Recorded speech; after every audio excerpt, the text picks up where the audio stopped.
Bonjour à tous, bienvenue à cet atelier destiné.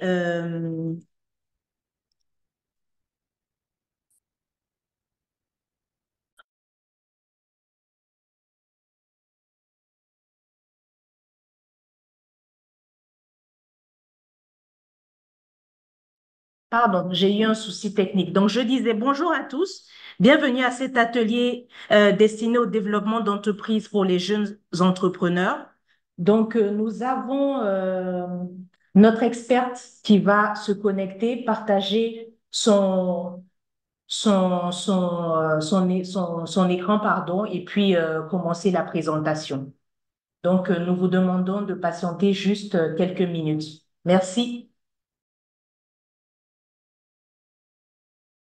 Bonjour à tous, merci. Donc, je vais partager mon écran et on va commencer.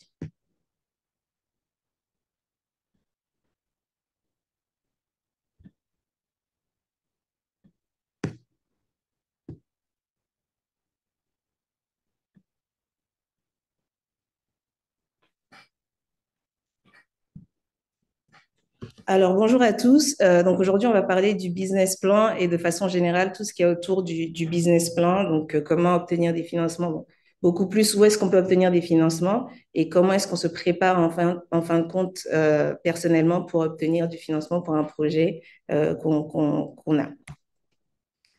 Donc, je me présente, moi je suis Greta Lawson-Gallus, d'accord, je suis serial entrepreneur, donc j'ai fondé, cofondé ou participé à la fondation d'une dizaine d'entreprises dans les 15 dernières années.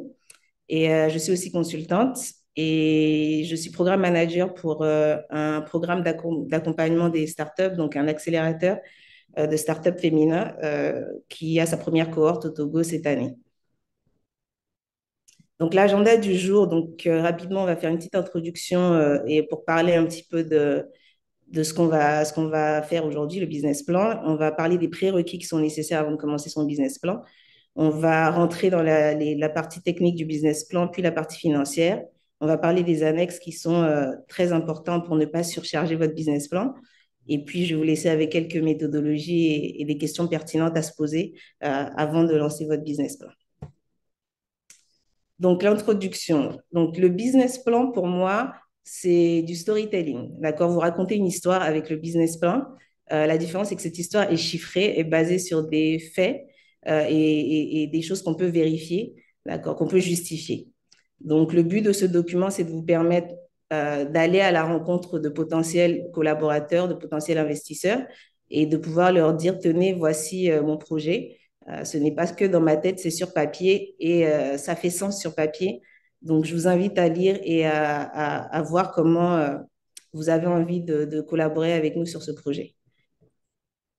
Donc, pour commencer, on va parler une des questions qui revient le plus souvent quand on parle de business plan ou quand on parle de projet ou d'entrepreneuriat de façon générale, c'est où est-ce qu'on peut trouver du financement pour son projet.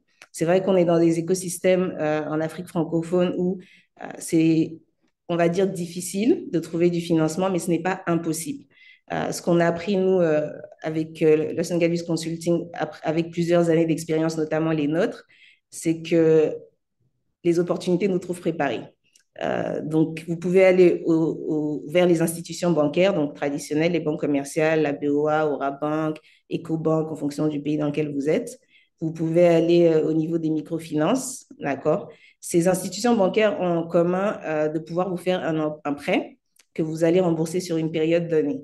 Mais la difficulté pour, par exemple, les institutions bancaires commerciales comme Orabank, Ecobank, va être d'être convaincu que vous avez un projet viable d'un point de vue de la taille de votre marché, d'un point de vue de la rentabilité de ce projet, du besoin en fin de compte de ce projet dans le marché dans lequel vous êtes ou les marchés dans lesquels vous êtes.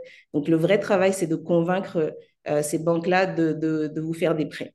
Aujourd'hui, ces banques évoluent énormément et s'adaptent aux réalités de nos écosystèmes. Donc, on a beaucoup moins de collatéral, pas besoin d'avoir un titre foncier de terrain, on a beaucoup moins voilà, de challenge, même de paperasse, de documentation à fournir. Mais par contre, ce que vous devez fournir doit être au point, doit convaincre un banquier de pouvoir vous prêter de l'argent et de votre capacité, en fin de compte, à rembourser cet argent. Les microfinances sont une bonne alternative aussi. Le problème avec les microfinances, c'est que c'est des taux d'intérêt très élevés. Donc, en général, si vous visez les microfinances, c'est pour des projets, ça doit être pour des projets précis, figés dans le temps, qui vous permettent d'avoir une rentabilité, un retour sur investissement direct que vous pouvez cibler. C'est-à-dire, par exemple, vous avez un restaurant, vous voulez investir dans des locaux plus grands parce que vous avez une forte demande, les gens viennent mais ils ne trouvent pas d'espace pour s'asseoir. Là, vous faites appel à des microfinances parce que vous savez que vous pouvez rembourser ce prêt dans les temps et que ce n'est pas un montant énorme, c'est un montant pour faire une tâche particulière. Ensuite, vous avez les subventions. Donc, les subventions viennent de tout ce qui est organe international, de tout ce qui est fonds d'investissement. Donc, toutes ces subventions, en fin de compte, sont en général liées à votre secteur d'activité. Vous avez des fonds d'investissement qui vont investir dans tout ce qui est agriculture, dans tout ce qui est santé, dans tout ce qui est entreprise tech, technologique. Et l'idée, en fin de compte, c'est de repérer les fonds d'investissement qui sont à votre disposition dans vos écosystèmes et de pouvoir participer à leur programme pour derrière acquérir des subventions ou des prix qui vous permettront, en fin de compte, de continuer votre projet. On a aussi les business angels et les investisseurs, donc ils sont beaucoup, beaucoup moins populaires, on va dire, dans notre système francophone, beaucoup plus dans un système anglophone, mais ils existent quand même. Ce sont des investisseurs privés qui vont qui vont prendre des parts de votre entreprise en échange d'une participation financière. En général, ils sont idéaux en phase de d'idéation au début de votre entreprise pour vous permettre de lancer un prototype, par exemple, pour vous permettre d'attirer votre première clientèle. Et puis, certains même investissent en phase d'amorçage pour vous aider à accélérer. Mais les conditions sont particulières. Et donc, si vous arrive de travailler avec un business angel ou un investisseur, vous devez maîtriser les conditions de collaboration. Donc, n'hésitez pas à faire appel à des juristes, des spécialistes pour vous dire comment est-ce que vous signez ce contrat-là pour ne pas vous retrouver dans des situations délicates où vous risquez même de perdre des fois votre projet. Enfin, on a les programmes d'accompagnement, donc, dont celui avec lequel je travaille actuellement, Nanatech Entrepreneur.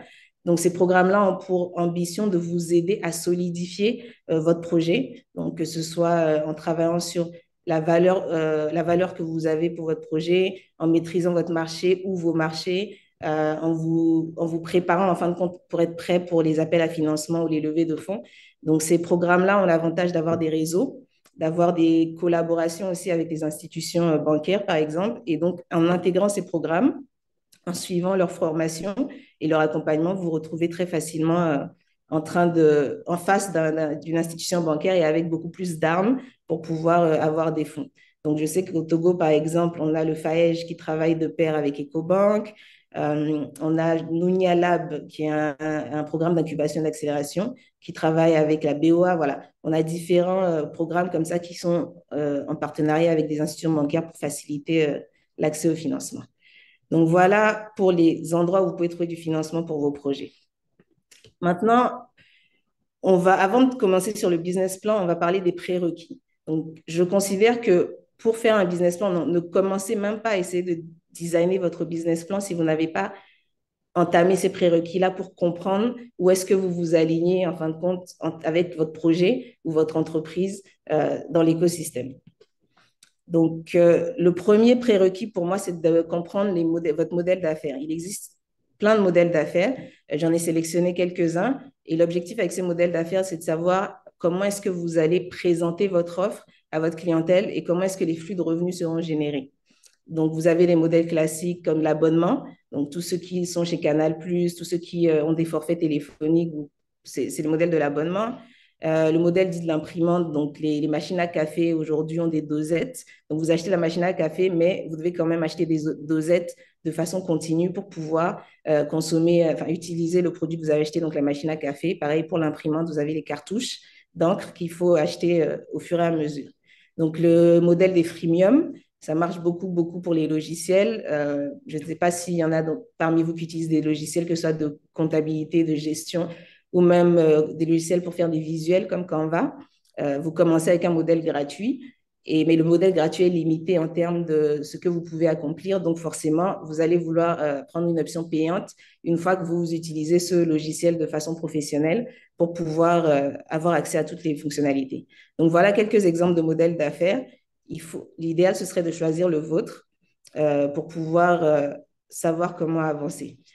Ensuite, il y a les exemples types d'entreprises. Donc, est-ce que votre entreprise manufacture quelque chose? Est-ce que vous prenez des matières premières que vous transformez pour obtenir un produit? Est-ce que ce sont des entreprises commerciales? Est-ce que vous achetez des produits et vous les revendez? Est-ce que vous les reconditionnez? Voilà. Est-ce qu'il y a un processus d'achat, de reconditionnement et de revente ou bien juste achat et revente? Ensuite, vous avez les entreprises de services qui sont les entreprises les plus populaires aujourd'hui, par exemple, dans l'écosystème entrepreneurial togolais. Donc, vous fournissez des choses qui ne sont pas forcément tangibles, mais qui permettent, en fin de compte, à vos clients, qui résout des problèmes pour vos clients. D'accord? Vous avez des entreprises agro-pastorales qui sont aussi très populaires dans l'écosystème togolais. Ça va être tout ce qui est agriculture, agroalimentaire, transformation de produits agriculture, vivrerie, etc., vers des produits de consommation, donc de l'agroalimentaire. Vous avez les entreprises artisanales. Aujourd'hui, par exemple, on a énormément de marques de vêtements qui produisent avec des artisans pour que ce soit des produits faits main et ensuite qui revendent à travers le monde. Donc ça, c'est les entreprises artisanales. Alors, le prérequis le plus important selon moi, c'est le business model, donc le modèle économique. Donc, en fonction des recherches que vous ferez, vous allez trouver différents blocs, c'est-à-dire différents points au modèle économique. Donc, les 9 premiers blocs les plus importants sont les principaux. Il faut les maîtriser. Donc, avant même de commencer à réfléchir à votre business plan, réfléchissez à votre business model. Une fois que votre business model est complet, votre business plan sera très, très facile à écrire. Ce sera prendre les éléments du business model et les argumenter, les détailler pour le business plan. Donc, vous avez bien sûr le segment de la clientèle qui est-ce que vous ciblez, à qui est-ce que vous allez vendre votre produit, qui est-ce qui va utiliser votre produit. Donc, tous ces segments-là sont à déterminer. Quelle est votre proposition de valeur? Quels problèmes vous cherchez à résoudre pour vos clients? Quels sont les canaux via lesquels, en fin de compte, vous allez pouvoir communiquer avec vos clients, mais aussi distribuer vos produits? Où est-ce qu'on peut acheter vos produits? Donc, tous ces blocs-là, en fin de compte, constituent des éléments de réponse. Donc, si vous prenez le temps de vous poser et de répondre à ce business model, de composer un business model, vous aurez une prise en main excellente de votre projet, de votre entreprise potentielle. Donc, il y a des blocs additionnels qui ne font pas partie des 9 blocs originaux. Donc, moi, j'aime bien les ajouter parce que je trouve qu'ils sont importants. Donc, on a les piliers. Donc, les piliers, ça va être la vision de votre entreprise, la mission, ses objectifs et ses valeurs. Donc, les piliers sont très importants pour pouvoir vous aligner dans les bons marchés, avec la bonne cible, mais aussi avec les bons collaborateurs. Par exemple, vous avez des besoins en ressources humaines. Ce serait intéressant, par exemple, d'embaucher des personnes qui sont alignées sur votre mission, vos valeurs et votre vision. Comme ça, vous êtes sûr qu'indépendamment des problèmes qui peuvent émerger dans le cadre du travail de cette personne, elle sera toujours à même de donner le maximum et de répondre aux besoins de l'entreprise parce qu'elle est dans votre entreprise, parce que cette entreprise est alignée avec ses valeurs. Donc, la problématique de votre entreprise, qui sont vos concurrents, les indicateurs clés de performance.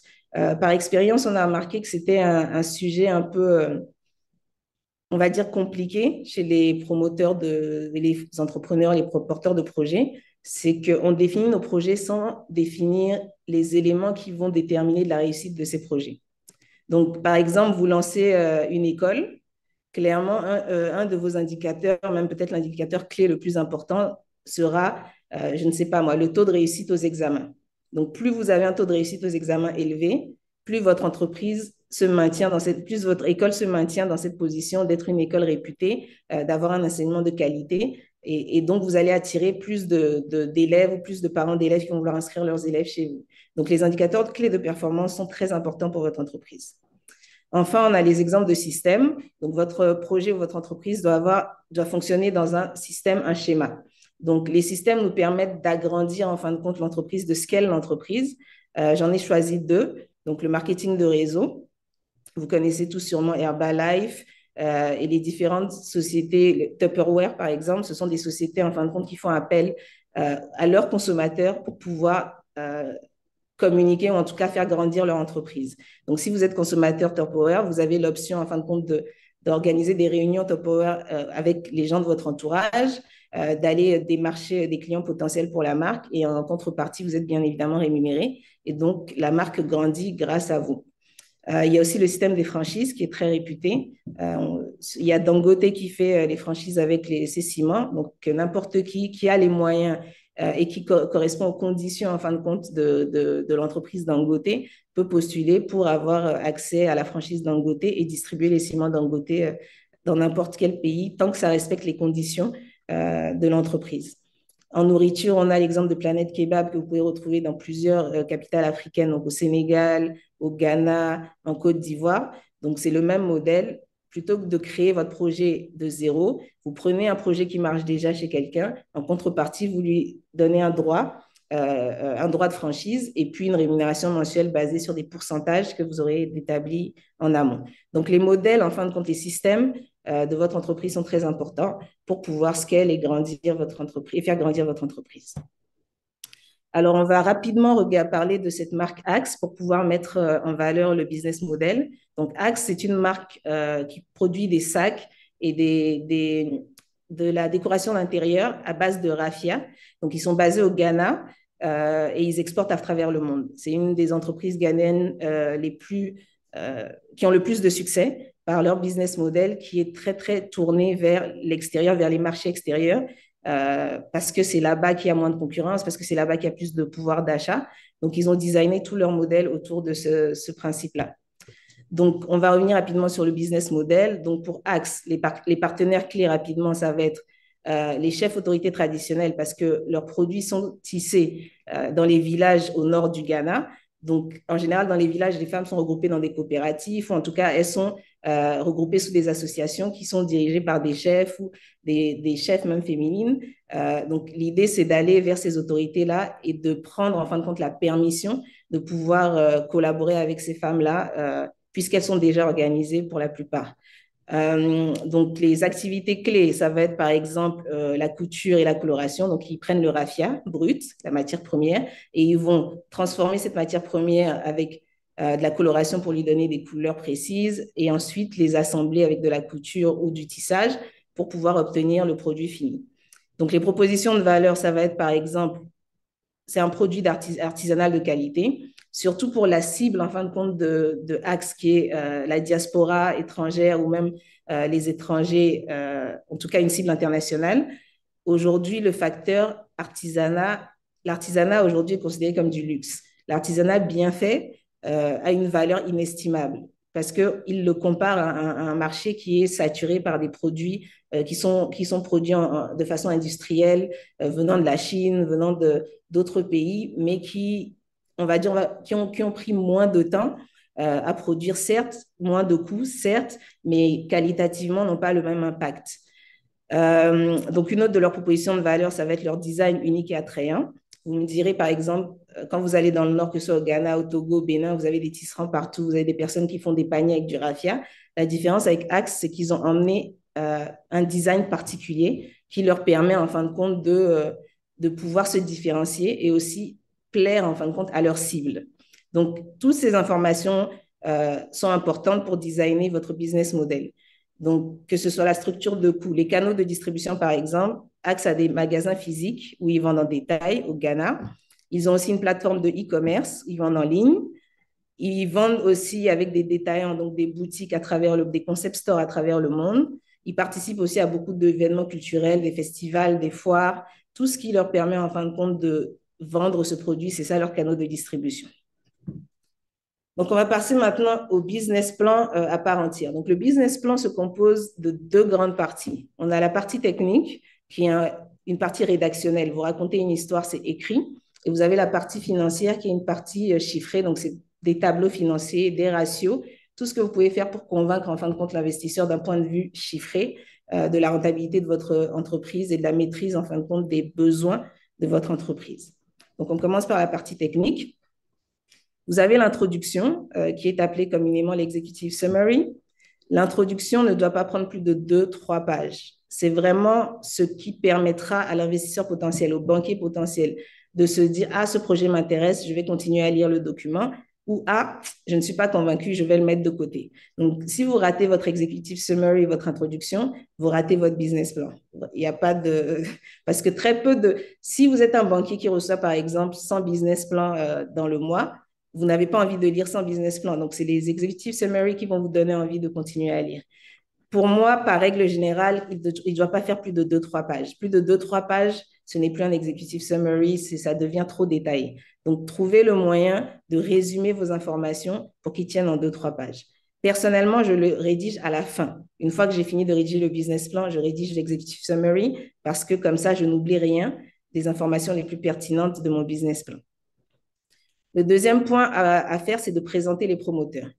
Il faut savoir que peut-être 30%, selon les investisseurs avec lesquels on a travaillé, 30% de leur décision d'investir est basée sur le personnage du promoteur, le porteur de projet. Le quota humain est très important. Est-ce qu'on peut collaborer avec vous? Est-ce qu'on peut vous faire confiance? C'est ça que vous devez mettre en avant dans cette phase-là. Donc, vous devez vous présenter. Si vous avez des associés, vous les présentez. Si vous avez des collaborateurs sur le projet, vous les présentez. L'idée, c'est de mettre en avant leurs compétences, leur expertise et la complémentarité. Je donne un exemple. Si vous voulez faire de l'agro-pastoral, transformer par exemple des produits de l'agriculture togolaise, si par exemple vous prenez du cacao et que vous voulez transformer le cacao en chocolat et que dans l'équipe il n'y a que des financiers, ça pose un problème pour l'investisseur. Parce que personne, dans les financiers, oui, vous pouvez compter, vous pouvez gérer l'argent, mais aucun d'entre vous n'a l'expertise en fin de compte de transformation du cacao de son état original jusqu'à la version de chocolat. Aucun d'entre vous n'a l'expertise en fin de compte de marketing ou de distribution qui est liée en fin de compte à l'exploitation du chocolat. Donc, ça pose un problème. Pensez à être complémentaire, à mettre vos forces en avant et surtout, surtout, à lier en fin de compte qui vous êtes et qui sont vos partenaires avec votre projet. Pourquoi ça fait sens de mettre ce porteur de projet et cette équipe avec ce projet-là? Pourquoi vous êtes les meilleures personnes pour lancer ce projet? Donc, en numéro 3, on a la jeunesse de l'entreprise. Pardon. On a la jeunesse de l'entreprise. Donc, présentation du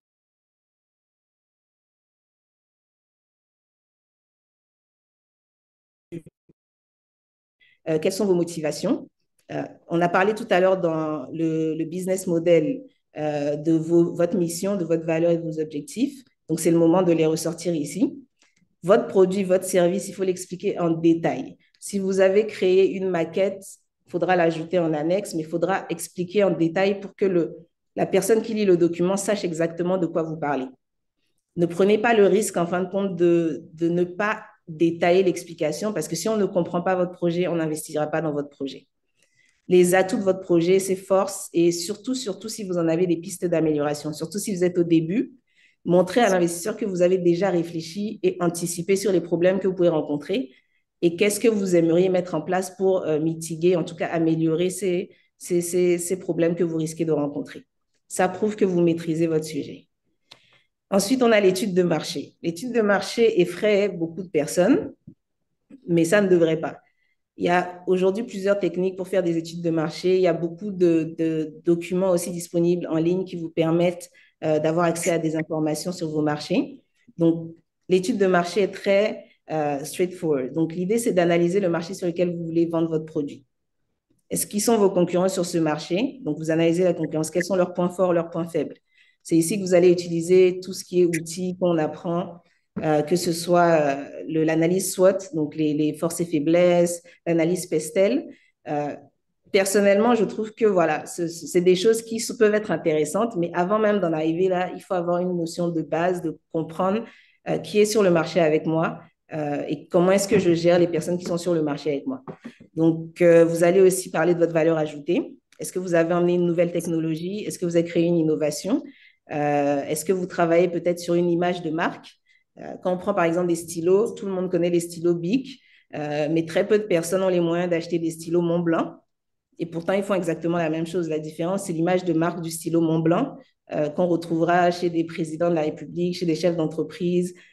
Voilà, parce que c'est aussi un gage du statut. Donc, la marque Montblanc a développé son image de marque pour pouvoir représenter un statut au sein de la société et donc se plaire en fin de compte à une cible particulière.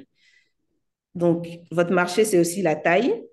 J'ai mis vos marchés parce que je pars du principe que si vous êtes au Togo, par exemple, on a 8 millions d'habitants 2 millions dans la capitale. Sur ces 2 millions, combien sont à même en pouvoir d'achat de, d'acheter ou en tout cas de consommer ce que vous avez à proposer. Donc moi, j'encourage toujours toutes les personnes que j'accompagne de viser des marchés régionaux et internationaux simultanément. C'est-à-dire que si vous lancez un produit qui répond à un souci, un besoin sur le marché togolais, réfléchissez tout de suite à comment est-ce qu'il peut répondre à ce même besoin sur le marché béninois ou sur le marché ghanéen ou sur le marché sénégalais, parce que le marché togolais en lui-même ne vous permettra pas, en fin de compte, de grandir votre entreprise comme vous souhaitez, ou en tout cas en fonction de votre ambition de développer certaines étapes. De la même façon, pour les banquiers, ils sont très conscients, en fin de compte, du pouvoir d'achat de la population togolaise et du volume, en fin de compte, de consommateurs togolais. Et si votre marché est résumé au Togo, il y a de fortes chances qu'on ne vous finance pas parce qu'on considère qu'en termes de rentabilité, vous êtes limité. Enfin, il y a le plan d'action. Donc, cette partie, dans le business plan traditionnel, vous allez l'avoir un peu plus détaillé, donc le marketing, communication, le plan opérationnel, plan ressources humaines, les moyens de production. Mais moi, j'aime bien le regrouper. Pourquoi? Parce que je vous ai dit au début que le business plan vous a raconté une histoire. Et quand vous racontez une histoire, quand vous racontez qui vous êtes, quel est votre projet, où est-ce que vous voulez lancer ce projet dans votre marché, il est important de raconter comment vous allez raconter ce marché. Donc, je le regroupe en un bloc. Donc, l'idée ici, c'est de monter les différentes étapes pour réaliser votre plan, votre projet. Donc, d'un point de vue de marketing, quelles sont vos stratégies que vous comptez mettre en place pour pouvoir attirer votre cible, votre clientèle? Ça montre que vous avez une maîtrise de votre cible. Ça montre aussi que vous avez une maîtrise de tout ce qui est à disposition en termes de marketing, communication dans votre écosystème. Le plan opérationnel, pareil. Comment est-ce qu'au quotidien, l'entreprise va fonctionner? Les moyens de production, comment est-ce qu'on va s'approvisionner en matières premières si on est dans la transformation? Comment est-ce qu'on va acheter un produit déjà fabriqué si on est dans le commerce, etc., etc. Maîtriser tous les niveaux pour pouvoir le raconter à l'investisseur. Plus c'est détaillé, plus il comprend ce que vous voulez faire et plus il peut visualiser si selon son expertise ou selon son ambition personnelle, est-ce que ça, c'est en phase? D'accord? Donc, on revient sur Axe rapidement pour pouvoir détailler un petit peu la partie technique du business plan. Donc, en executive summary, juste pour info, c'est vraiment très, très, très, très réduit ici. J'ai vraiment essayé de donner des informations pertinentes qui pourraient vous permettre ensuite de comprendre chaque différente étape. Donc, la première, executive summary. Donc, comme je le disais, Axe est une marque ghanéenne de renom qui est spécialisée dans la création de produits artisanaux uniques, mettant en valeur l'authenticité de l'artisanat ghanéen, en particulier le tissage traditionnel du kente. Avec une forte présence locale et une reconnaissance croissante à l'international, Axe vise à étendre sa portée et à consolider sa position sur le marché de la mode et de l'artisanat. C'est très simple et efficace, mais vous savez tout de suite que c'est une marque ghanéenne, qui font des produits artisanaux, qu'ils ont une cible internationale, mais aussi nationale. Voilà, vous savez qu'ils travaillent avec du tissage, avec des matériaux traditionnels. Ça vous donne une vision globale. C'est ça l'executive summary. Sauf que, en plus de l'executive summary que j'ai ici, vous pouvez donner un peu plus de détails sur la cible, sur les canaux de communication, etc. Mais n'oubliez pas que ça doit être un résumé. Donc, ça doit être restreint, 2 ou 3 pages maximum. Ensuite, la présentation des promoteurs. Qui êtes-vous et pourquoi vous faites sens pour ce projet? Donc, ici, c'est Akoshwa Afriye Koumi, d'ailleurs, c'est ses initiales Axe, qui est la fondatrice et directrice créative de la marque. Elle a été élevée au Ghana et ensuite, elle est partie étudier à Londres. À Londres, elle a eu l'opportunité de travailler dans le milieu de la mode avec des créateurs de renom. Une fois qu'elle est rentrée au Ghana, en se promenant, elle a remarqué dans la rue que les paniers tissés étaient populaires, sauf que peut-être pas à son goût, en tout cas à la mode qu'elle a appris quand elle était à Londres. Donc, elle a décidé de lancer sa propre marque qui lui ressemble et de créer des produits dans ce sens-là. Tout fait sens. La suite est logique. Qui est-elle? Pourquoi le Ghana? Pourquoi les sacs tissés? Pourquoi est-ce que le design est différent? Pourquoi est-ce que ces produits se vendent à l'international? Les réponses sont dans la présentation des promoteurs. Ensuite, la présentation du projet. Donc, qu'est-ce que c'est? Comment est-ce que vous avez eu l'idée? Etc., etc. Toutes les infos y sont. L'étude de marché, les segments de marché, qui sont vos clients? Donc, elle a des consommateurs locaux ghanéens qui sont sensibles à la fierté nationale et à l'artisanat local, consommant local. Elle a les touristes internationaux qui viennent en vacances, la diaspora ghanéenne qui rentre de temps en temps voir la famille et qui cherche en fin de compte des souvenirs originaux et uniques. Elle a les amateurs de mode éthique et ethnique et de design africain à l'échelle mondiale. Vu qu'elles vont en e-commerce, elles vont à travers un site internet, elles déposent aussi en dépôt-vente au niveau de différents distributeurs. Les tendances du marché. Donc, on a l'engouement croissant pour les produits artisanaux, c'est un fait. Comme je vous disais tout à l'heure, surtout les pays occidentaux qui ont des années de masse production, de production en masse derrière eux, aujourd'hui cherchent des produits beaucoup plus personnalisés, beaucoup plus authentiques. On a l'appréciation de l'artisanat traditionnel, donc le savoir-faire des femmes du nord du Ghana, du nord du Togo, etc. Et on a des opportunités de croissance significatives. Elle est sur un marché qui peut paraître saturé, donc il faut en parler. Donc aujourd'hui, il y a beaucoup de marques qui font des sacs à main. Donc en tant que tel, le sac à main, c'est un marché saturé, mais parce qu'elle a apporté son uniqueness, son authenticité, tout de suite, son marché est beaucoup plus accessible. Elle trouve tout de suite sa clientèle. Donc pareil pour le plan d'action, qu'est-ce que vous comptez faire? Recruter, former les artisans, gérer sa chaîne d'approvisionnement, la production, aménager un atelier qui permet de produire de façon efficace, contrôler la qualité des produits parce qu'elle est sur du haut de gamme, avoir différents canaux de distribution, il faut les décrire, les plans de communication qu'elle a prévus et enfin les collaborations qu'elle a prévues pour donner plus de visibilité à son projet. Donc, on va passer à la partie financière. La partie financière, si vous voulez, a pour objectif de présenter une analyse comptable complète sur 3 ans pour l'entreprise ou le projet que vous avez. C'est vrai que ça peut paraître énorme puisque c'est technique, mais j'encourage tout le monde à essayer cet exercice. Même si vous ne le faites pas, vous ne le développez pas complètement, faites au moins l'exercice de comprendre à quoi sert chaque tableau, quel est le but de chaque tableau, comment est-ce qu'il est composé, qu'est-ce qui est dedans et comment est-ce que vous trouvez les informations pour le remplir. De telle manière que le jour où votre investisseur vous rappelle, potentiel vous rappelle, ou que le banquier vous rappelle, après avoir lu votre proposition, vous puissiez défendre vos tableaux et vos chiffres. De telle manière que vous parliez le même langage que la personne que vous avez en face de vous, votre interlocuteur. D'accord? Aujourd'hui, vous pouvez avoir l'aide du numérique. Il y a énormément d'applications qui vous aident à créer des tableaux comptables, des tableaux financiers. Tout ce que vous avez besoin de faire, c'est entrer les données. Le mois de mai, on a prévu de vendre tel montant. Le mois d'avril, on a prévu de voir tel montant, etc., etc. Et automatiquement, l'application vous crée des tableaux. Pour ceux qui ne sont pas familiers avec le numérique, vous pouvez faire appel à des comptables, des experts comptables. Mais encore une fois, personne ne maîtrise mieux votre projet que vous. Donc, même si vous sous-traitez cette partie, faites le travail d'être présent ou en tout cas de travailler en collaboration avec cet expert comptable pour comprendre tout ce qu'il est en train de faire. D'accord? Ça vous permettra même de mieux piloter votre entreprise dans le futur. OK? Donc, le bilan prévisionnel, comment on l'appelle, permet de vérifier les enjeux de votre entreprise. Est-ce qu'ils sont compris? Est-ce que vous réussissez à les transmettre à quelqu'un d'autre? Donc, ce bilan-là, dans votre business plan, il sera composé du tableau des investissements et équipements, donc ce que vous avez besoin pour commencer l'activité, du plan de financement, comment est-ce que vous comptez trouver les fonds pour financer votre projet, votre bilan d'ouverture, on va le voir tout à l'heure, le tableau des amortissements. Donc, il faut savoir que tout ce que vous achetez s'amortit. Donc, si vous achetez par exemple un ordinateur, je crois que selon le bilan comptable togolais, c'est 5 ans l'amortissement d'un ordinateur. Donc, quand vous dépensez peut-être 500 000 pour acheter votre ordinateur, il faudra en fin de compte l'amortir pendant 5 ans et ça se traduit à travers un tableau. Donc, il faut comprendre le tableau d'amortissement et grâce à votre comptable, vous saurez les délais d'amortissement de chaque matériel que vous avez acheté. Donc, le compte de résultat prévisionnel, les achats, les dépenses, les taxes. Vous avez le plan de trésorerie. Vous avez le bilan prévisionnel pour la première année au complet. Donc, tous ces documents-là n'ont pas besoin d'être dans la partie financière. Ils peuvent être dans l'annexe, mais certains doivent être représentés. Et une autre façon de pouvoir représenter tous ces documents-là dans votre partie financière sans aller dans le trop technique, sans que ça devienne un peu trop, on va dire, chiant, excusez-moi du terme, pour la personne qui le lit, c'est d'utiliser des ratios. D'accord? Donc, les ratios, ça va être par exemple la différence entre vos résultats d'exploitation et une autre chose. On reviendra tout à l'heure, j'ai prévu quelques ratios. Mais l'idée, en fait, c'est de pouvoir utiliser ces ratios pour faire peut-être des schémas, des graphiques qui seront plus faciles à lire et plus agréables même à lire dans le fil conducteur de votre business plan, plutôt que de mettre des gros tableaux avec plein de chiffres.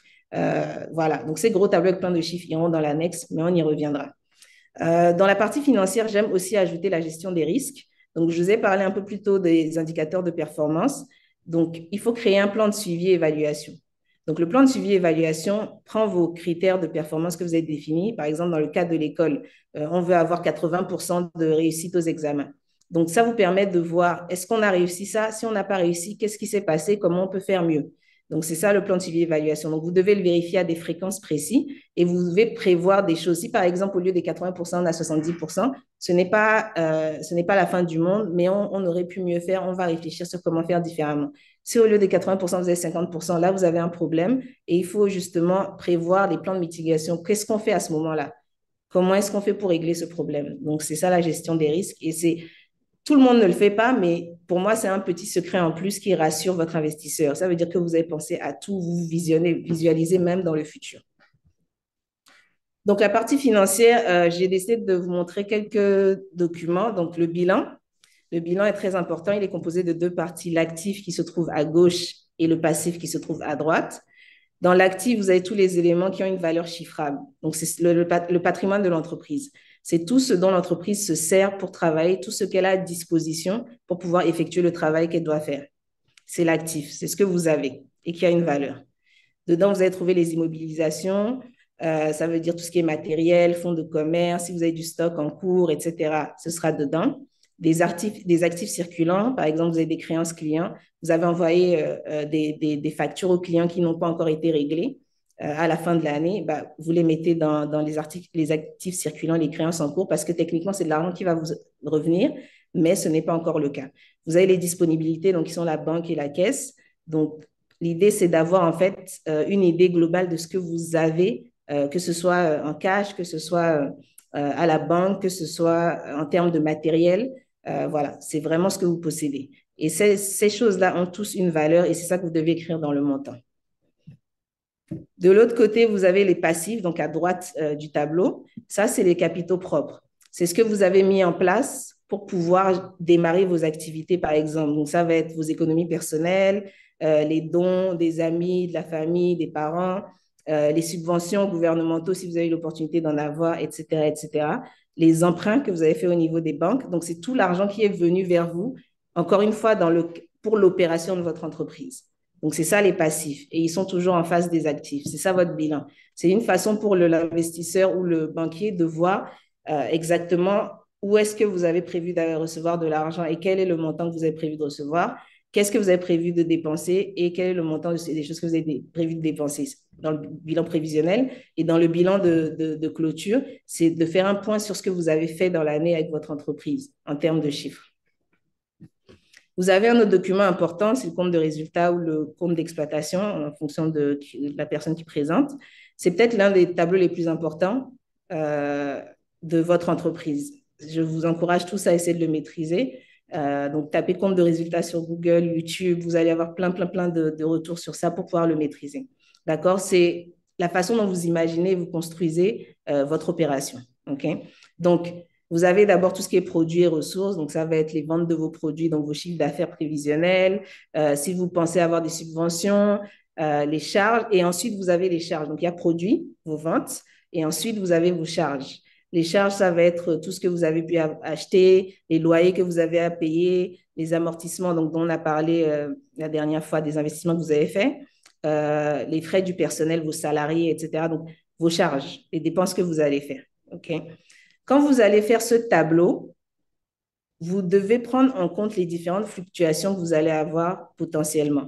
Pourquoi? Parce que là, c'est un tableau complet. Mais si on le détaille, dans vente de produits, vous allez avoir les quantités vendues par mois, les prix de vente, etc., etc.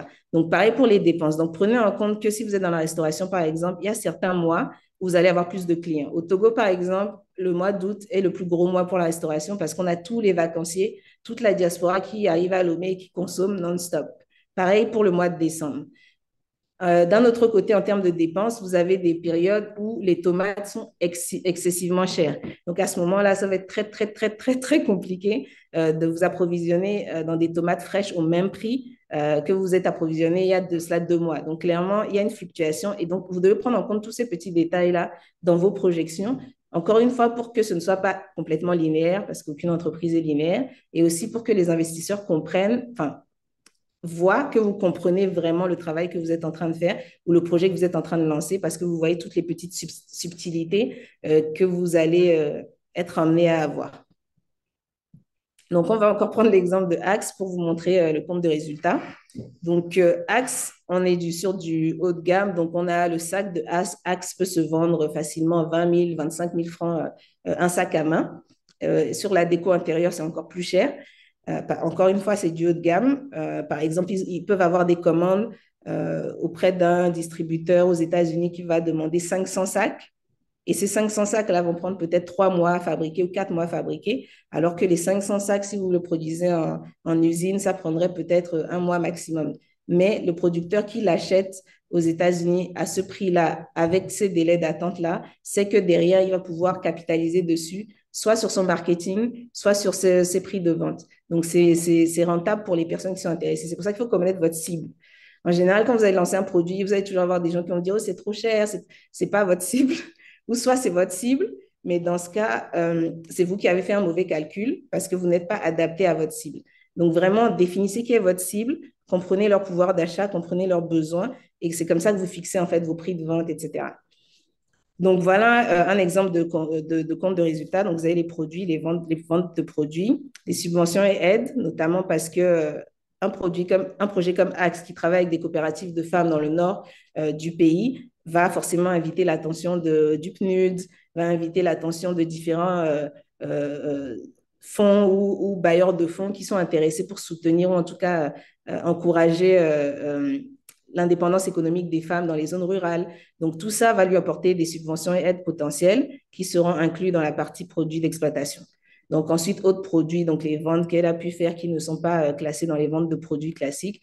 Peut-être qu'elle a fait des interventions dans le cadre de l'entreprise pour prendre la parole, etc., etc. Donc, on ajoute ça dans autres produits et on fait le total, on trouve le total produit d'exploitation. Ensuite, les charges.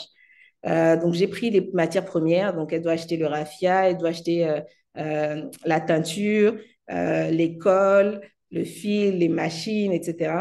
Achat de matières premières. Non, les machines sont dans le matériel, pardon. Donc, tout ce qui est matières premières, tout ce qu'on utilise pour produire. D'accord. Donc, les cols, le raffia, les teintures, etc. Donc, ensuite, vous avez les charges du personnel, les employés, les femmes des coopératives, les personnes qui sont en charge de la communication, du marketing, tout ça, il faut les payer. Ensuite, vous avez les charges externes, donc loyer et différents services que vous pouvez accumuler. Ensuite, il y a la dotation aux amortissements. Encore une fois, les amortissements reviennent beaucoup. C'est pour ça que tout à l'heure, j'ai fait une petite parenthèse sur les amortissements, de savoir que quand vous investissez dans du matériel, il faudra amortir. Ensuite, autre charge, parce qu'il y a toujours des charges variables. Et donc, ça donne la charge d'exploitation. Et donc, le total de produits d'exploitation moins les totals de charges, donc ce qui rentre moins ce qui sort, ça donne le résultat brut d'exploitation. Donc, c'est important de faire quand même le calcul du résultat brut d'exploitation parce que ça vous permet ensuite de calculer plusieurs autres ratios. Donc, ensuite, on a les impôts et taxes toujours. Et ensuite, on a le résultat net d'exploitation qui revient à 40 250 000, alors que son chiffre d'affaires initial était de 206 millions.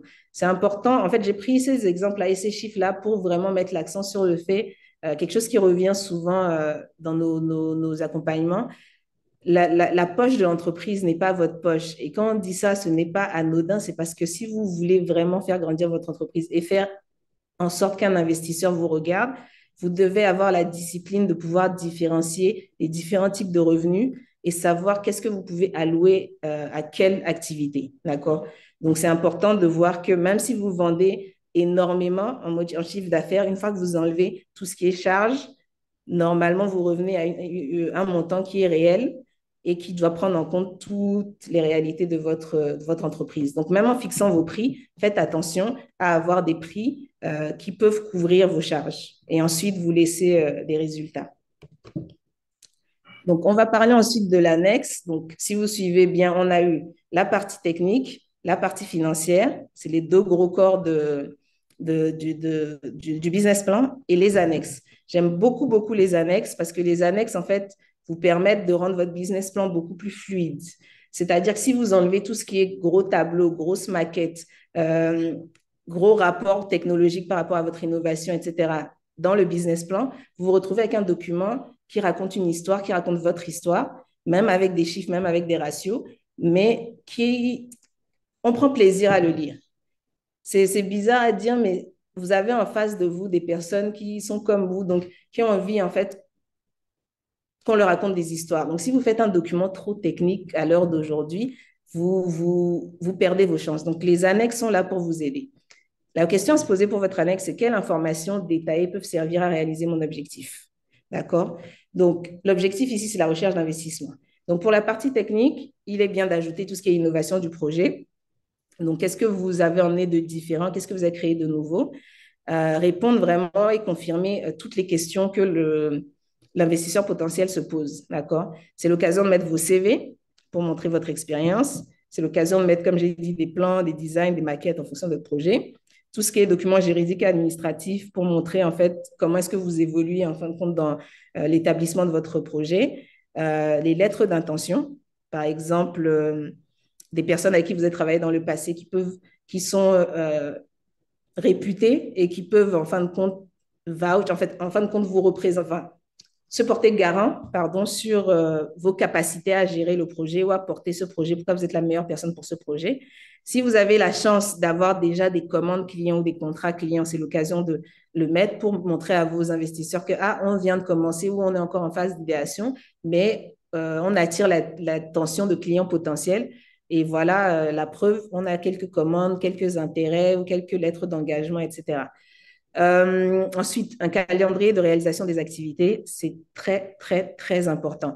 Pourquoi? Parce que d'un point de vue project management, donc gestion de projet, vous êtes en train de montrer tout de suite à l'investisseur que non seulement vous êtes organisé, mais vous savez en fin de compte le temps qu'il vous faut pour faire chaque tâche. Et ça, c'est vraiment un gage de confiance pour l'investisseur. Et aussi, il peut revenir sur ce calendrier à plusieurs reprises pour voir si vous êtes en phase avec votre programme ou si vous avez pris du retard ou si vous avez pris de l'avance. Donc, le calendrier est très important. Et bien sûr, tous les éléments que vous considérez comme pertinents pour votre projet. Ensuite, vous avez tout ce qui est innovation, toute la partie financière. Pour la partie financière, donc vous mettez tout ce qui est, mince, il y a eu une erreur dans le document. Donc, sur la partie financière, vous allez mettre tout ce qui est tableau qu'on n'a pas pu mettre. Donc, tableau des investissements équipements, plan de financement, tableau des amortissements, voilà, plan de trésorerie. C'est l'occasion de mettre tous les tableaux possibles. Si vous avez fait des calculs de ratio pour évaluer votre rentabilité, vous les mettez. Les banquiers, notamment, surtout les banquiers, travaillent beaucoup avec les ratios. Donc, même si vous ne faites pas les ratios, ils le feront eux-mêmes. Mais si vous les avez fait en amont, vous leur avez mâché le temps, pareil, tout de suite, ils sont intéressés. Donc, c'est pour ça que je disais que dans votre partie financière, mettez très peu de tableaux, mettez plutôt des ratios avec des schémas, avec des graphiques. Comme ça, visuellement, le banquier peut se dire, ah, ce ratio-là, il est bon, ce ratio-là, il n'est pas bon. Vous mâchez la tâche, en fait, vous facilitez la tâche. Et plus vous facilitez la tâche, plus c'est compréhensif, plus ça fait sens, plus vous avez des chances d'être rappelé pour pouvoir en tout cas avoir un entretien et être voilà, un peu plus proche de votre financement. Donc, j'ai mis un modèle de calendrier de réalisation pour vous. Donc, vous avez la colonne, c'est les tâches que vous avez à faire. Et en ligne, vous avez la date. Et à chaque fois, en fait, vous colorez en fait les cases en fonction du temps que ça va vous prendre. Par exemple, je dis n'importe quoi, vous voulez lancer un stylo. Donc, la première tâche serait peut-être de faire une analyse du marché actuel. Donc, du 1er au 7 avril, on fait une analyse du marché actuel des stylos. Donc, à Lomé, on sait qu'il y a des stylos Bic, on sait qu'il y a d'autres types de stylos. Quels sont les stylos les plus achetés? Pourquoi? Quelles sont les raisons? Peut-être faire quelques interviews, quelques questionnaires avec des personnes qui sont dans des domaines où on utilise beaucoup les stylos, donc les écoliers, les personnes de l'administration publique, etc. Donc, c'est l'occasion d'avoir tous les feedbacks et vous écrivez ça ici et c'est ce que vous faites du 1er au 7 avril. Donc, au 7 avril, normalement, vous devez avoir fini ça et avoir pondu peut-être un rapport qui reprend les informations que vous avez eues. Donc, plus c'est clair, en fait, plus l'investisseur se dit, ah, je vais investir avec cette personne parce que elle sait de quoi elle parle, elle sait comment elle va y arriver, elle sait de combien de temps ça va lui prendre, tout est clair. Enfin, on va passer à la méthodologie et aux questions. Donc, la méthodologie de business plan ne doit pas changer. Peu importe quel est votre projet, la méthodologie est la même.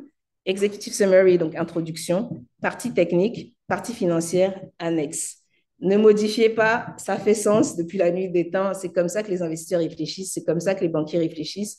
Ne vous compliquez pas la tâche, maintenez cet ordre de méthodologie pour pouvoir, encore une fois, votre objectif premier, c'est de fournir un document qu'on prend plaisir à lire. Donc, respectez la méthodologie.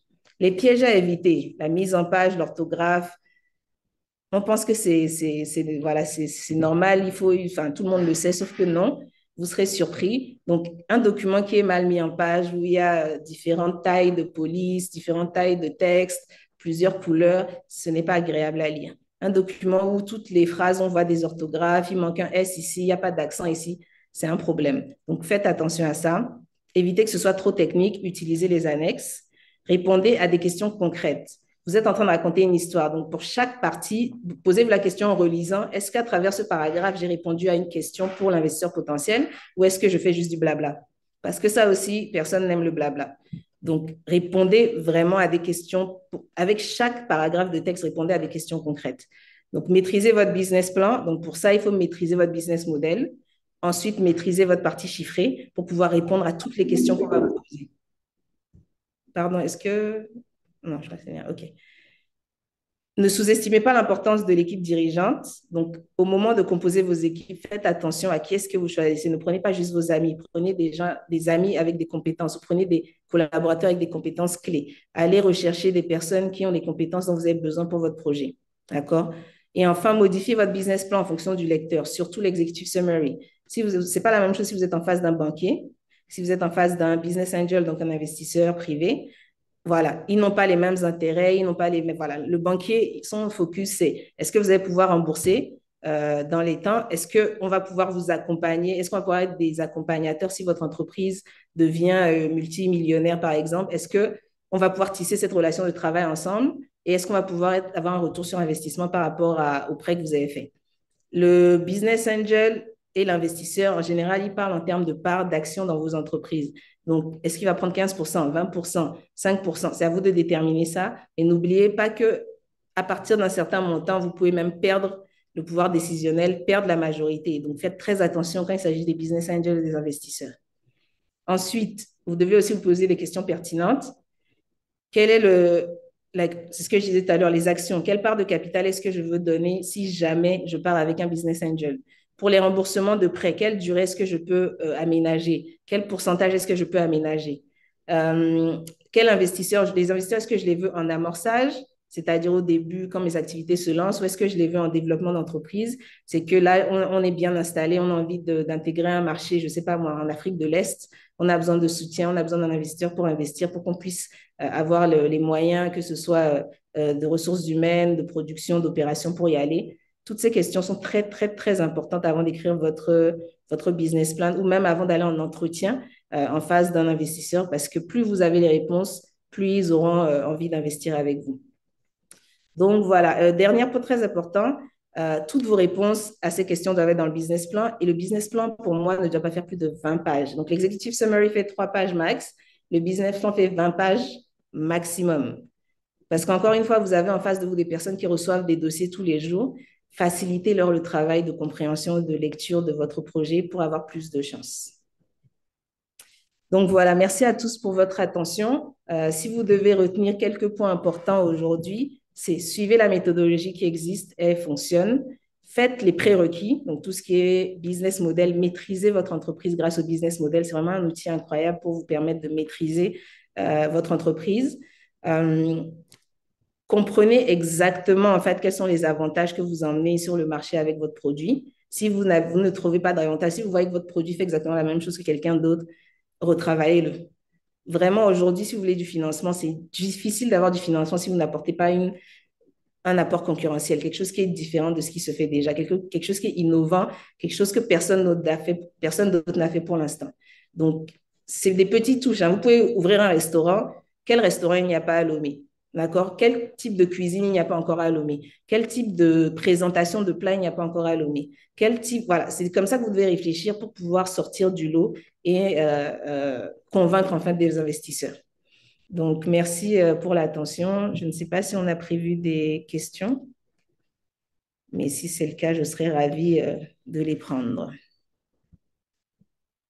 Merci beaucoup, Greta, pour cette magnifique présentation. Effectivement, il y a des questions qui nous ont été, enfin, qui vous ont été posées au niveau de la section questions et réponses.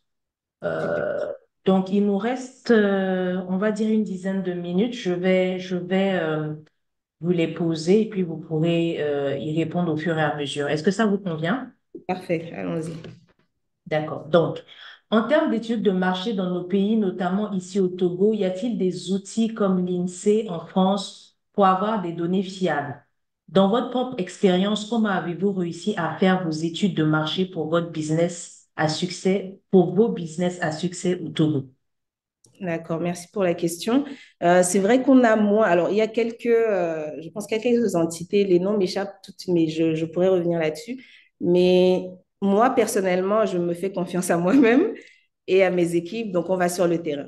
Par exemple, j'ai fait beaucoup de business dans la restauration. Je vais sur le terrain, je vais demander à la population togolaise que je cible. Donc, je prends une certaine tranche d'âge, par exemple, je ne sais pas moi, ceux qui ont les moyens, ceux qui ont de l'argent, qui commencent à travailler, donc peut-être 26, 27 ans, donc 27 ans jusqu'à 45 ans, par exemple, et puis je vais trouver un échantillon donc dans différents secteurs. Je vais aller à la banque au niveau des caissiers de banque, je vais leur poser des questions. Enfin, aller sur le terrain, aller rencontrer des personnes de différents milieux et puis poser vos questions, essayer de faire un échantillonnage réel de ce dont ils ont besoin, euh, etc. Vous pouvez aussi créer des questionnaires en ligne.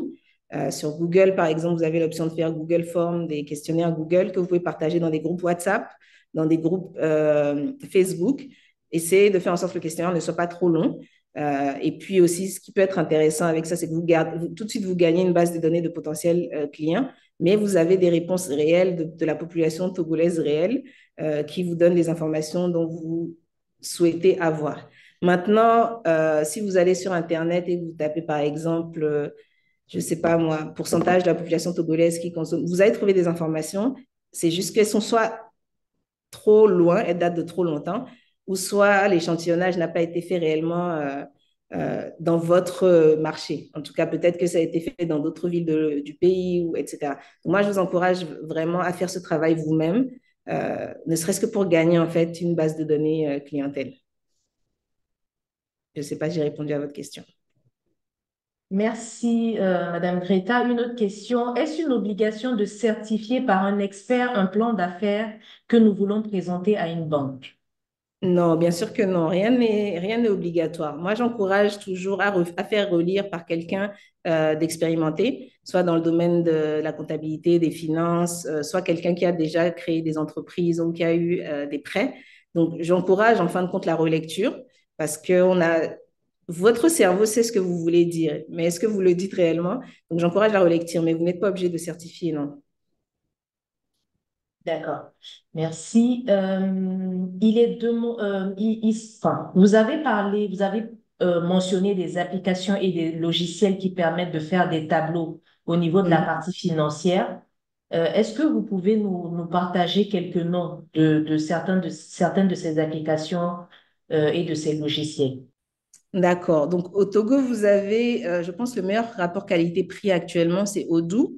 Odoo qui a un abonnement, je crois, de 7 dollars le mois. Donc, 7 dollars, ça fait à peu près 5 000 francs, quelque chose comme ça, le mois. Et donc, vous vous abonnez et grâce à vous avez une interface. Donc, ça fonctionne sur votre téléphone. Je vais écrire ça dans le chat Odoo, que vous sachiez Odoo. Donc, vous avez l'option sur votre téléphone mobile, vous avez l'option aussi sur l'ordinateur.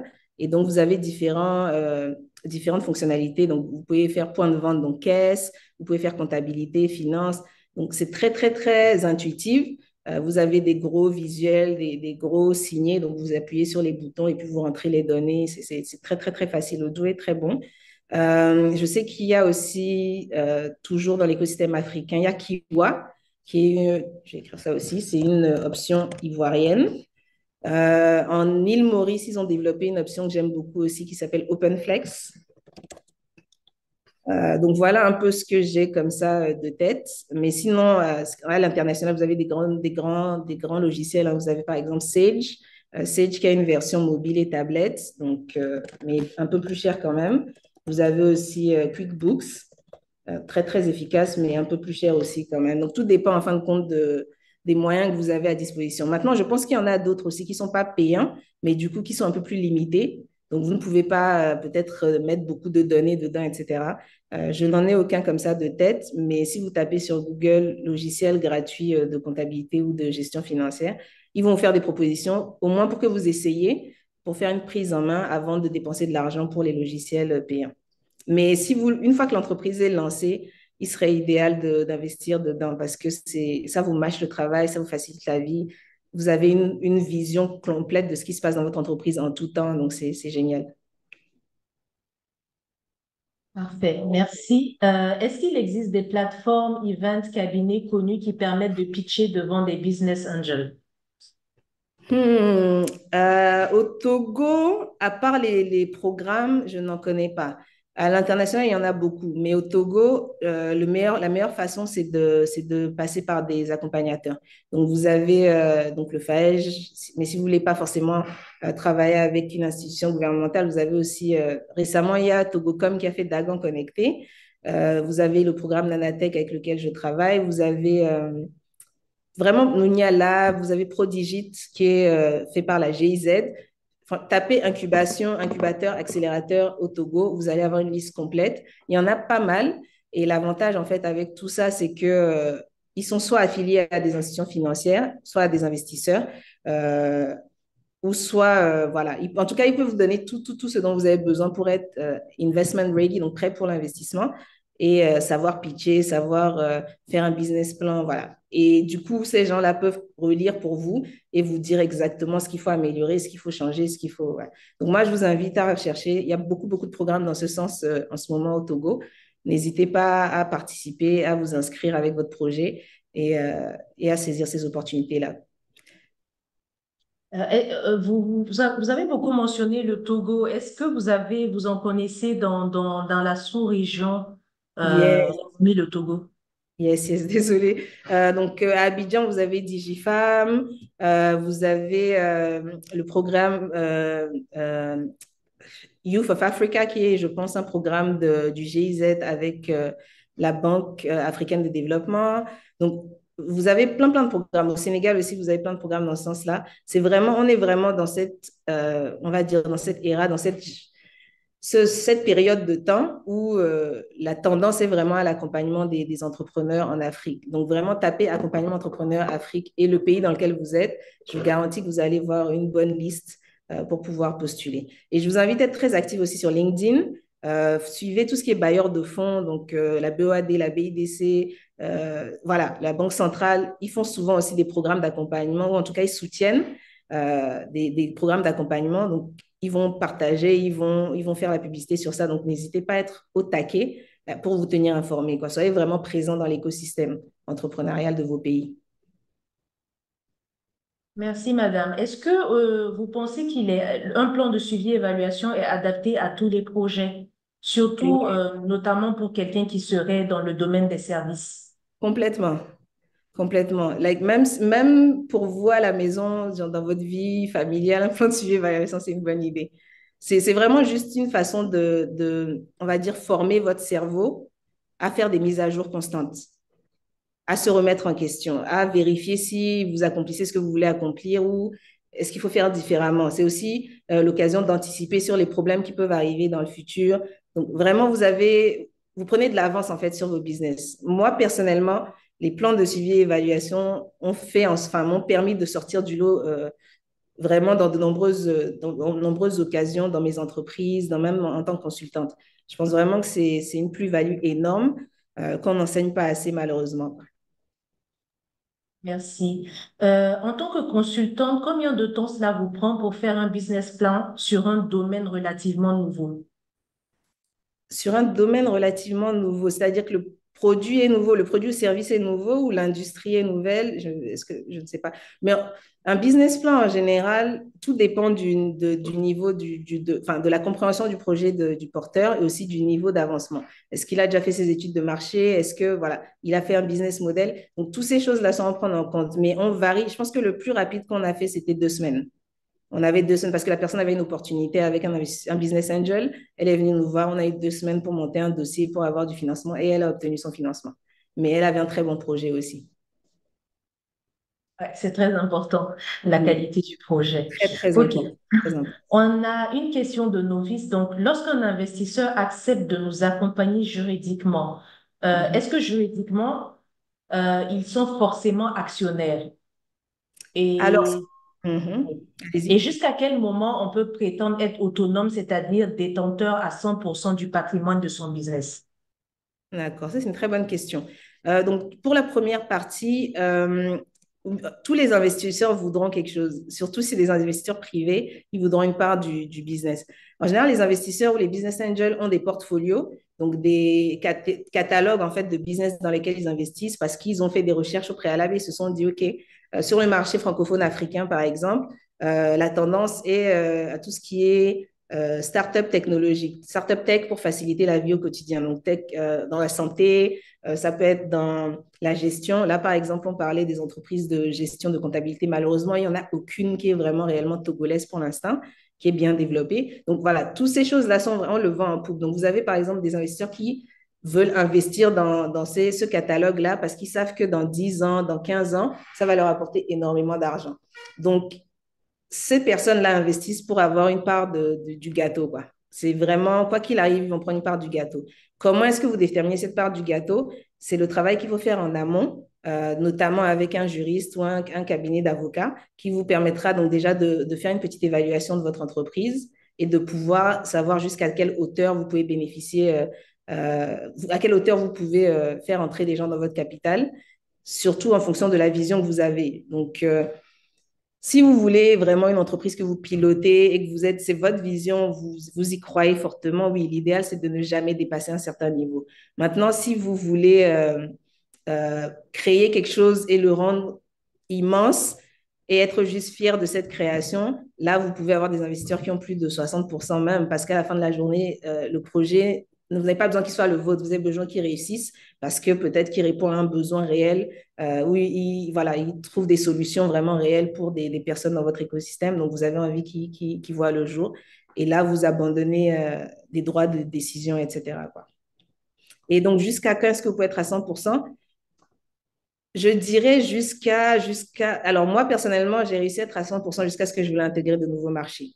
En voulant intégrer de nouveaux marchés, j'avais besoin d'expertise. Donc, l'expertise, donc je ne voulais pas juste des investisseurs qui me donnent de l'argent, je voulais des investisseurs qui me donnent de l'expertise sur des marchés kenyans, sur les marchés tanzaniens. Donc, je voulais ce genre d'investisseurs-là. Et à ce moment-là, j'étais obligée d'ouvrir mon capital pour faire venir ces personnes-là. Donc, ils ont aussi fait un apport financier, mais ce n'était pas le plus important, c'était ce qu'ils pouvaient m'apporter en termes de connaissances de leur marché. Donc, tout dépend de vous, hein, mais moi, je dirais que dès que vous quittez votre zone de confort, plutôt que d'aller, je ne sais pas, de tomber demain, essayez d'être bien accompagné par des personnes qui maîtrisent les nouveaux marchés dans lesquels vous voulez entrer. OK, merci Madame Greta. On va prendre une dernière question et ensuite on vous demandera de conclure pour qu'on puisse voilà, remercier les participants de leur présence à cet atelier. Donc la dernière question, c'est quels sont les critères utilisés par les investisseurs pour analyser un business plan? Focus sur les facteurs de succès. D'accord. Euh, Pardon. Donc, je dirais d'abord le porteur de projet. Le porteur de projet, leur confiance. Est-ce que vous êtes équipé pour porter votre projet? Est-ce que vous avez les compétences pour porter ce projet? Est-ce que vous avez de l'expérience? Vous avez déjà fait ça? Voilà, le porteur de projet. Deuxièmement, je dirais la taille du marché. La taille du marché. Donc, c'est pour ça que j'ai donné l'exemple de Lomé qui fait seulement 2 millions d'habitants. Plus la taille du marché est élevée, plus les clients potentiels sont élevés, plus on va considérer votre projet. Troisièmement, je dirais les besoins qui sont enfin, les besoins auxquels répondent les projets, d'accord? En général, les banquiers vont pas forcément tout le temps investir dans la restauration, les choses comme ça, parce qu'ils considèrent que le besoin n'est pas si important sur le marché, sauf si vous êtes vraiment dans une zone où il n'y a pas du tout de restauration. Mais voilà, il faut vraiment que votre projet réponde à un besoin réel sur le marché pour qu'on voit l'intérêt, en fin de compte, d'une cible potentielle. Enfin, vos chiffres, surtout vos ratios. Donc, tout ce qui va être nécessaire en fin de compte pour évaluer de la force ou des faiblesses de votre entreprise. Il y a par exemple les résultats financiers, il y a les résultats courants, le BE, vous avez les résultats d'exercice. Donc, pareil, on n'a plus le temps, mais tapez sur Google les ratios importants dans le secteur bancaire, ratios importants pour les entreprises, etc. Vous allez voir. Donc, les ratios, c'est des choses que vous retrouvez grâce à vos tableaux, hein. Donc, si vous avez fait vos tableaux, les ratios sont calculés basés sur vos tableaux, sur les résultats de vos tableaux. Donc, je dirais ça. C'est vraiment le topo. Le porteur de projet, la taille du marché, les besoins et les ratios. OK. Merci beaucoup, Madame Greta. Donc, nous sommes au terme de cet atelier de développement d'entreprise pour les jeunes entrepreneurs. Nous remercions infiniment Madame Greta Lawson-Gallus pour l'animation de cet atelier qui a été fort intéressant. Nous vous laissons le mot de la fin et nous remercions tous les participants pour les questions et leur présence. Donc, je tiens d'abord à remercier la BIDC pour avoir organisé cet atelier. Je trouve que c'est nécessaire. On est une population extrêmement jeune qui rencontre des difficultés pour trouver du travail. Donc, porter son propre projet, c'est challengeant, mais c'est aussi une valeur sûre pour pouvoir s'assurer d'avoir un avenir bien tracé. Ce n'est pas facile d'être entrepreneur, donc ne rentrez pas dedans parce que voilà, vous pensez que non. C'est très, très, très difficile d'être entrepreneur, surtout dans les écosystèmes. Tout est doublement plus dur. Vos ressources humaines vont vous poser des problèmes, l'accès au financement va vous poser des problèmes, communiquer va être challengeant, tout va être challengeant, mais une fois que vous réussissez, c'est peut-être la chose je sais pas, la plus belle que vous aurez accomplie parce que c'est sorti de votre tête et vous avez réussi à le matérialiser. Donc, merci à la BIDC pour cette initiative. Et j'ai partagé mes informations tout à l'heure, mais voilà, la BIDC pourra partager de nouveau. N'hésitez pas si vous avez des questions, on pourra vous répondre. Si vous souhaitez un accompagnement aussi, on est disponible. Mais n'hésitez pas si vous avez des questions, je me ferai un plaisir d'y répondre davantage. Et puis, bonne chance dans vos projets entrepreneuriaux. Et surtout, n'oubliez pas, quand vous faites un business plan, vous racontez une histoire. Peu importe ce que les gens diront, vous racontez une histoire. Et plus l'histoire est intéressante, factuellement, donc avec des arguments justifiés, et plus vous avez des chances d'être pris. Merci beaucoup. Merci encore et nous espérons que dans cet atelier vous permettra d'écrire de belles histoires qui donneront lieu à des projets performants. Sur ce, nous vous souhaitons une excellente fin de journée et à très bientôt.